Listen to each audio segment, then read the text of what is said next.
दोस्तों, पर फिर से आप लोगों का स्वागत करता हूं। आशा करता हूं आप लोग अच्छे होंगे और बहुत बेहतरीन तरीके से आगामी परीक्षाओं की तैयारी कर रहे होंगे। आगामी परीक्षाओं में आपके पास अनगिनत ऑप्शन है, मैं मानता हूं, पर अगर सही दिशा में एक दिशा पकड़कर मेहनत की जाए तो ज़्यादा अच्छा होता है। सीबीटी फर्स्ट का ये जो है ग्रेजुएट लेवल का एग्ज़ाम आप लोगों का हो चुका है। अब आप लोगों का 12th बेस का एग्ज़ाम होना है और 12th बेस के एग्ज़ाम से पहले वीडियो बहुत अच्छे से देख लेना। मैं दावे के साथ कह सकता हूँ कि आपको जो भी चीज़ें मैं बताऊँगा वो आपकी परीक्षा के दिन बहुत उपयोगी साबित होने वाली है। ठीक है, मैं ये भी बता सकता हूँ कि आप लोगों का सेफ स्कोर कितना जाएगा, पर जो चीज़ें अभी इंपॉर्टेंट है वो चीज़ें जानिए ताकि आगे के लिए आप लोगों को ज़्यादा दिक्कतें ना झेलनी पड़े। तो बिना किसी देरी के वीडियो शुरू करते हैं और आगे की चर्चाएं करते हैं। लेकिन वीडियो शुरू करने से पहले आप लोगों से एक ही रिक्वेस्ट है कि चैनल पे पहली बार विजिट किए हैं तो चैनल को जरूर सब्सक्राइब करें। वीडियो अच्छी लगे तो लाइक करना ना भूलना। ठीक है, सबसे पहले जान लीजिए कि परीक्षा जो आप लोगों की 5 जून से 24 जून तक चली थी, कुल 16 दिन तक एग्जाम हुआ था आप लोगों का और टोटल शिफ्टें 48 हुई थी, 48 नहीं 47 शिफ्टें हुई थी। ठीक है, प्रेजेंट कैंडिडेट्स 50% यानी लगभग अगर मैं कहूँ तो 28 लाख के आसपास अभ्यर्थी प्रेजेंट हुए थे और टोटल जो हुए थे वो 58,40,861 फॉर्म भरे गए थे।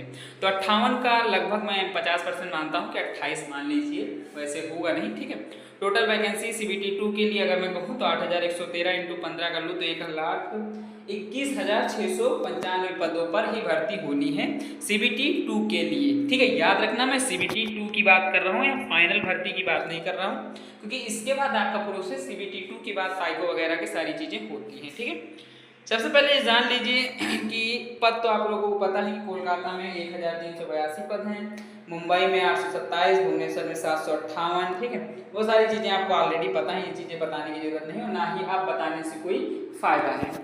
फायदा कहाँ है कि सबसे अधिक फॉर्म भरने वाले जोन तो नंबर 1 पे आपका कोलकाता आता है जिसमें 10,27,983 फॉर्म भरे गए हैं। फिर मुंबई आता है 6,70,027 फॉर्म।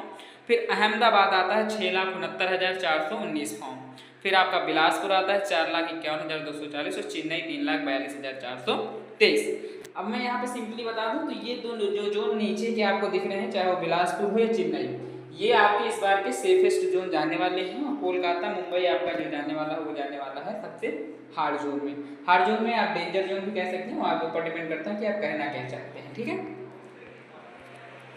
अब सिंपली यहाँ पर जान लीजिए कि नॉर्मलाइजेशन का खेल क्या है, नॉर्मलाइजेशन कैसे क्या मिलेगा। तो देखो, जो आप लोगों का एग्जाम डेट 5/6 है, उसकी जो पहली शिफ्ट है 4 से 6 वाली, 5/6/2025 की 4 से 6 वाली शिफ्ट में 14 नंबर तक, दूसरी शिफ्ट में 14.69 तक और 12:45 से 2:15 वाली शिफ्ट में 14.12 तक। ठीक है, उसके बाद आपका 16 तारीख का जो एग्ज़ाम हुआ था उसमें 13, फिर जो 18 तारीख को एग्ज़ाम हुआ था आप लोगों का उसमें 13, जो 24 तारीख को एग्ज़ाम हुआ था उसमें 13, 24 को जो अगली मीटिंग हुआ था उसमें 12 नंबर। ठीक है, 10 तारीख को जो 12:45 से 2:15 तक एग्ज़ाम हुआ था उसमें 12.81 नंबर तक का नॉर्मलाइजेशन। उसके बाद 11/6/2025 को जो 9 से 10:30 के बीच एग्ज़ाम हुआ था उसमें 12 नंबर का नॉर्मलाइजेशन देखने को मिलेगा। ठीक है, उसी तरह अगर मैं 11 की बात करूँ तो 12 नंबर, फिर 12 तारीख में 11 नंबर, 13 तारीख में 10 नंबर, फिर 5 तारीख में आप लोगों को 10 नंबर, 17 तारीख में 10 नंबर, 9 तारीख में 9.79 नंबर। इधर फिर 17 तारीख का जो थर्ड शिफ्ट का एग्ज़ाम हुआ था उसमें लगभग 7.9 नंबर का एग्ज़ाम हुआ था। एवरेज मार्क भी आप लोगों को समझना है कि एवरेज मार्क अगर मैं सिंपली 5 तारीख का एवरेज मार्क यहाँ पर निकालूँ तो 44 से 50 के बीच में एवरेज मार्क निकल रहा है। ठीक है, 6 तारीख में आप लोगों को अगर मैं एवरेज मार्क निकालूँ आप लोगों का तो 6 तारीख में निकाल सकता हूँ एक, तो वो सारी चीज़ें आपको देखनी है। 6 तारीख का एवरेज मार्क लगभग 50 के आसपास जा रहा है। 13 तारीख का जो है नॉर्मलाइजेशन 5 नंबर के आसपास, 18 का 5 नंबर के पास। जिन भी शिफ्टों में नॉर्मलाइजेशन 5 के आसपास है वो सारी शिफ्टें ईजी हैं और जिन भी शिफ्टों में नॉर्मलाइजेशन 12 या 13 14 तक है वो सारी शिफ्टें हार्ड है। मैंने आज से 20 दिन 22 दिन पहले एक वीडियो बनाई थी कि आप लोगों का नॉर्मलाइजेशन 15 नंबर से ज़्यादा नहीं जाएगा। ठीक है, और वो चीज़ हकीकत में सही भी हो रही है, सबसे देख सकते हैं। सारी जोन यहाँ पर हैं। 23 तारीख में जो सुबह मीटिंग का एग्ज़ाम हुआ था उसमें 2.43 नंबर तक का नॉर्मलाइजेशन देखने को मिलेगा। ठीक है, एवरेज मार्क का आप लोग देख सकते हैं कि लगभग मैं 5 तारीख का एवरेज मार्क 44 तक का जाएगा। 6 तारीख का जो आप लोगों का एवरेज मार्क जाना है वो 50 के आसपास जाएगा। 7 तारीख का जो नॉर्मलाइजेशन का स्कोर जा सकता है आप लोगों का वो 9 तारीख में 48 के आसपास जाएगा, ठीक है। 23 तारीख का आप लोगों का जाएगा 53 के आसपास, उसी तरह 18 तारीख का 51 के पास, 13 तारीख का 50 के आसपास, 19 तारीख का 50 आसपास, 17 का 50 के आसपास, ठीक है। और लगभग ये मान लीजिए कि 50 से 60 के बीच में ही आप लोगों का एवरेज स्कोर देखने को मिल रहा है। कहीं कहीं 44 भी मिल रहा है, तो जो 44 मिल रहा है वो सेफेस्ट जोन है, और जिनमें 50 के आसपास मिल रहा है वो सारे डेंजरस जोन है, ठीक है। अब यहाँ पर मैं आप लोगों को एक्सपेक्टेड कट ऑफ बता रहा हूँ, और एक चीज़ याद रखना, जो भी मैं एक्सपेक्टेड कट ऑफ बता रहा हूँ, ये किसी एक से प्रॉपर तरीके से मैं किसी भी वेरिफिकेशन से नहीं दिखाया हूँ। इसमें मैंने बहुत मेहनत की है, लगभग पूरे गूगल पे अगर मैं कहूँ तो 50 से ज़्यादा वेबसाइटों का डाटा लिया हूँ, उसके बाद ये सेफ स्कोर मैंने आप लोगों के लिए तैयार की है।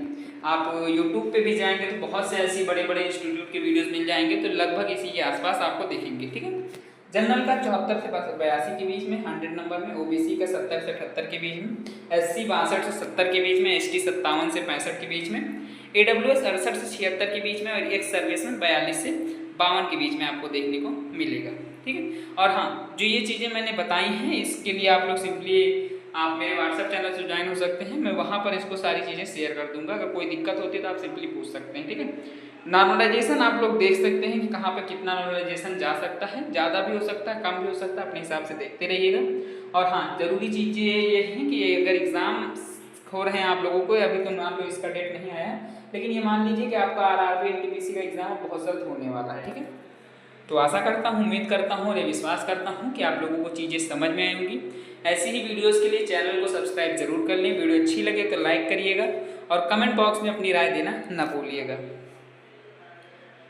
जाते जाते यही कहूँगा कि आप लोगों के प्यार की वजह से हमारे चैनल को एक जो राह मिली है, 0 सब्सक्राइबर से मैंने शुरू किया था और 800 से ज़्यादा सब्सक्राइबर हो चुके हैं, और मैं यही चाहता हूं कि इस क्रम को आगे बढ़ाइए और बहुत जल्द हमारा चैनल बन के कम्प्लीट होगा। और जैसा कि मैंने आप लोगों से वादा किया है कि मेरे चैनल पे जैसे ही बन के कम्प्लीट होंगे, मैं 200 से ज़्यादा फ्री ऑफ कॉस्ट PDF आप लोगों के लिए शेयर करूँगा, वो भी वो जिनकी मार्केट वैल्यू 500 से 600 के आसपास आपको हर ईवीक की मिलेगी, ठीक है। मिलता हूँ किसी और जनरल कट ऑफ के साथ, या फिर किसी और वैकेंसीज के साथ, सरकारी नौकरी के साथ, या फिर कोई प्राइवेट अपडेट के साथ। तब तक के लिए धन्यवाद।